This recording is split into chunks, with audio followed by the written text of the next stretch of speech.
PSR 24 news Maharashtra मध्ये आपलं स्वागत आहे।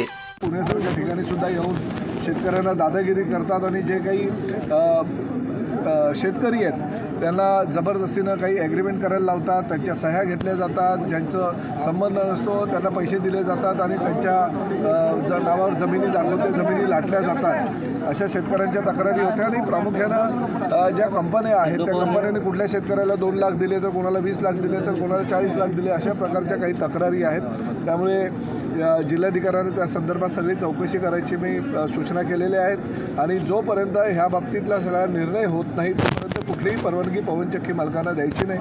कारण सर्वसामान्य शेतकऱ्यांना जर फसवून कुठला कंपनीचा माणूस हा त्यांच्या फसवणूक करणारी जर कागदपत्र बनवून घेत असेल आणि त्याचा वापर करून जर स्वतःचा खिसा भरत असेल तर ते मी माझ्या जिल्ह्यामध्ये चालू देणार नाही। प्रामुख्याने मी कलेक्टरला हे पण सांगितलेलं आहे की यापुढचे जे काही व्यवहार होतील ते व्यवहार रजिस्टर झाले पाहिजे। किती शेतकऱ्यांना मोबदला दिला जातो, किती मोबदला टप्प्याटप्प्यानं दिला जातो त्याचीसुद्धा माहिती आपल्याकडे असणं गरजेचं आहे। त्यामुळे नोंदणीकृत दस्तऐवजच फक्त सगळ्या परवानग्यांसाठी विचार करावा आणि नोंदणीकृत दस्तऐवज नसेल तर कुठल्याही प्रकारे परवानगी द्यायची नाही। म्हणजे MSCB असू द्या किंवा कुठली जिल्हाधिकारी कार्यालय असू द्या त्यांना कुठल्याही प्रकारच्या परवानग्या द्यायच्या नाही असं मी स्पष्ट सूचना केलेल्या आहेत। त्यामुळे काही प्रमाणात हे थांबेल, परंतु ज्या काही पूर्वी गोष्टी झालेल्या शेतकऱ्यांची फसवणूक झालेली आहे त्याचीसुद्धा चौकशी करायच्या सूचना मी जिल्हाधिकाऱ्यांनी ॲडिशनल SP दिलेल्या आहेत।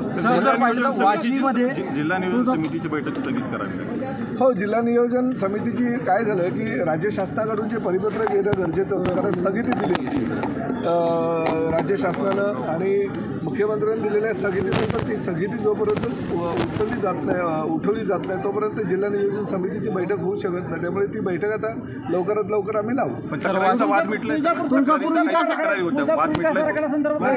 काय राणा पाटील जे स्थानिक आमदार आहेत त्यांनी काही मुख्यमंत्र्यांकडे सूचना केल्या होत्या, त्या सूचनांचा शेवटी मी पालकमंत्री आहे, मला सगळ्यांना घेऊन जायचं, जिल्ह्यामध्ये विरोधकांना सुद्धा घेऊन जायचं, सत्ताधारी पक्षाला पण घेऊन जायचं आहे। परंतु ते पुढे घेऊन जात असताना सर्वसामान्य जे धाराशिवकर आहेत त्यांचं कुठेही नुकसान होऊ नये यासाठी त्यांच्या सूचनांचा विचार करून आम्ही लवकरच नवी यादी प्रकाशित करू आणि त्यानुसार जिल्ह्याचा विकास चांगल्या प्रकारे महायुतीच्या माध्यमातून सर, पवनचक्कीच्या वादातून वाशीमध्ये मारहाण झाली होती शेतकऱ्यांना, अक्षरशः नाही मी ह्या सगळ्या अनेक मारहाणीचे प्रकार घडलेले आहेत, काही महिलांचे फसवणुकीचे प्रकार घडलेले आहेत, काही महिलांना 15 लाख देतो असं सांगून 2 लाख दिलेले आहेत आणि बाकीचे पैसे दिलेले नाहीत। त्यामुळे या सगळ्या प्रकरणांची चौकशी करायच्या सूचना मी ॲडिशनल याला धरून असा प्रश्न आहे की जिल्हा प्रशासन आहे, पवनचक्कीचे अधिकारी असतील किंवा कंपनीचे अधिकारी असतील हे कुणालाच जात देत नाहीत, याचं नेमकं कंट्रोल हे मुख्यमंत्र्यांच्या कानावरती घालणार आहात का? मुख्यमंत्र्यांच्या कानावर तर प्रत्येक गोष्ट ही जात मी सांगणार पण आहे, पण तरीही सुद्धा पालकमंत्री म्हणून माझी जबाबदारी आज मी सूचना दिलेल्या आहे आणि त्याचं पालन काटेकोरपणे होईल। कारण जर व्यवहारच थांबले तर हे प्रकार घडणार आणि जुने जे चुकीच्या प्रकारचे काहीतरी व्यवहार घडलेले फसवणूक शेतकऱ्यांची झालेली आहे तर त्याची चौकशी करायच्या सूचना मी ॲडिशनल SP आणि जिल्हाधिकाऱ्यांना सुद्धा दिलेल्या आहेत। आणि जोपर्यंत ह्याच्या पुढचे जे व्यवहार आहेत नोंदणीकृत होत नाही म्हणजे रजिस्टर डॉक्युमेंट्स होत नाही तोपर्यंत कुठल्याही प्रकारे व्यवहार होणार नसल्या कारणाने ह्या घटना काही घडणार नाही। काय बघा का कुठलाही विकास होत असताना काही अडचणींना मात करावं लागतं, त्या पद्धतीचा विकास होत असताना कुणीतरी बाधित होतं, परंतु बाधित होत असताना आमच्या शासनाचं असं म्हणणं आहे की विकास कुठलाही करत असताना किंवा तुळजापूर मंदिर परिसर आम्ही सुशोभित करत असताना कुणाचेही नांगरा म्हणजे त्यांची परवानगी नसताना अंगावरनं बुलडोजर घेरून किंवा त्यांच्या घरादारांवर बुलडोजर घेऊन आम्ही विकास करणार नाही। आम्ही त्यांना प्राधान्य देऊ, सूचना हरकती ज्या आम्ही मागून घेऊ आणि त्यांच्यानुसार कुठली कारवाई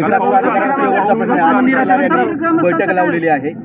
गाभारा दुरुस्तीचा विषय असेल किंवा शिखर दुरुस्तीचा विषय असेल, कुठपर्यंत निर्णय त्याचा झालेला आहे?